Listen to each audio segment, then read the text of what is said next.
যে ফেসবুক থেকে reels video কিভাবে সঠিকভাবে আপলোড করবেন। অনেকে আছেন ধরেন যে ফেসবুক থেকে কিন্তু আপনারা কিন্তু মানে সঠিকভাবে কিন্তু রিলস ভিডিও আপলোড করতে পারেন না।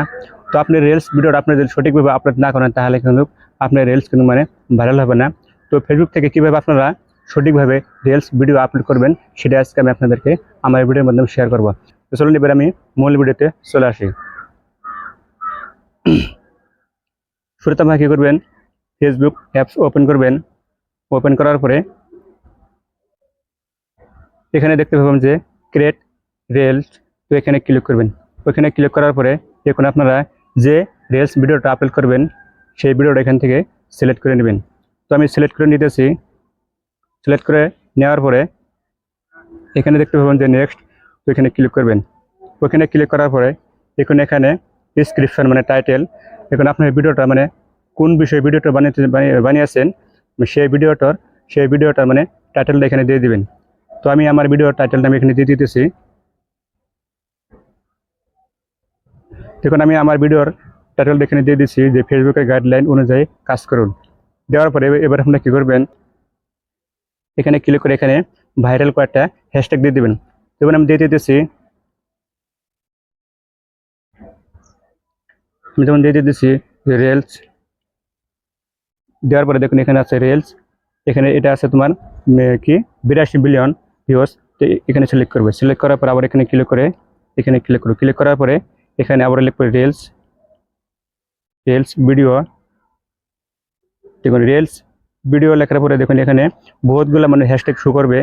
তো এখান থেকে যেটা আপনাদের কাছে মানে ভালো হয়, এখান থেকে মানে যে হ্যাশট্যাগটা মানে সবচেয়ে বেশি ভিউজ সেটা আপনারা এখান থেকে সিলেক্ট করবেন। দেখুন এটা আছে ধরুন যে এটা আছে রিল ভাইরাল, এটা আছে 15 মিলিয়ন ভিউজ। তো এখানে ক্লিক করবেন। ওখানে ক্লিক করার পরে আবার আমি এখানে ক্লিক করে এখান থেকে আরও কটা হ্যাশট্যাগ দিয়ে দেবো। দেখুন এখানে দেখতে পাবেন যে রিলস ভিডিও, এটা তোমার 362 মিলিয়ন ভিউজ আছে। তো আপনি কী করবেন, এখানে ক্লিক করবেন। ক্লিক করার পরে এরকম করে এখান থেকে আপনারা 6-7টা হ্যাশট্যাগ দিয়ে দিবেন। দেখুন আমি কয়েকটা হ্যাশট্যাগ দিয়ে দিয়েছি। দিয়ে দেওয়ার পরে এবার আপনারা কী করবেন, এখানে দেখতে পাবেন যে পাবলিক।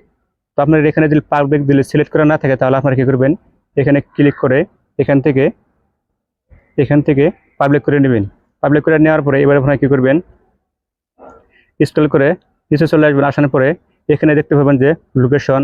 তো এখানে ক্লিক করে আপনি যদি আপনার ভিডিওতে লোকেশন সিলেক্ট করতে চান তাহলে এখানে ক্লিক করে লোকেশন দিয়ে দিতে পারবেন। তো আমি দিয়ে দিতেছি। দেখুন আসাম, আমি দিয়ে দিলাম আসাম। দিয়ে দেওয়ার পরে এটা দেখুন এখানে কিন্তু মানে সেট হয়ে গেছে আমার লোকেশনটা মানে আসামের। আমি আসাম এখানে সিলেক্ট করে দিয়ে দিচ্ছি।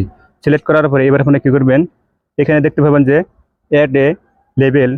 তো এই সেটিংটা মানে অনেকে বোঝেন না, মানে এটা মানে যে আপনি যদি এআই থেকে ভিডিও মানে এডিট করতে থাকেন তাহলে কিন্তু, বা আপনি এআই থেকে ভিডিও মানে বানিয়েছেন বা কার্টুন ধরনের কোনো ধরনের ভিডিও বা ধরেন ডুয়েট ভিডিও, তাহলে কিন্তু আপনি কিন্তু এটা কিন্তু এখান থেকে অন করে দিবেন। আর যদি আপনি কোনো ডুয়েট ভিডিও যদি না বানান বা আপনি স্যাম্পল ভিডিও, তাহলে কী করবেন, এটা এখান থেকে এটাকে অফ করে দিবেন। এগুলোকে মানে এরকম থাকতে দিবেন, এখানে আর কিছু করার নাই। তো এবার আপনি কী করবেন, এখানে দেখতে পাবেন যে শেয়ার নো। তো শেয়ার নো এখানে ক্লিক করার সাথে সাথে আপনার এই রিলস ভিডিওটা কিন্তু মানে আপলোড হয়ে যাবে।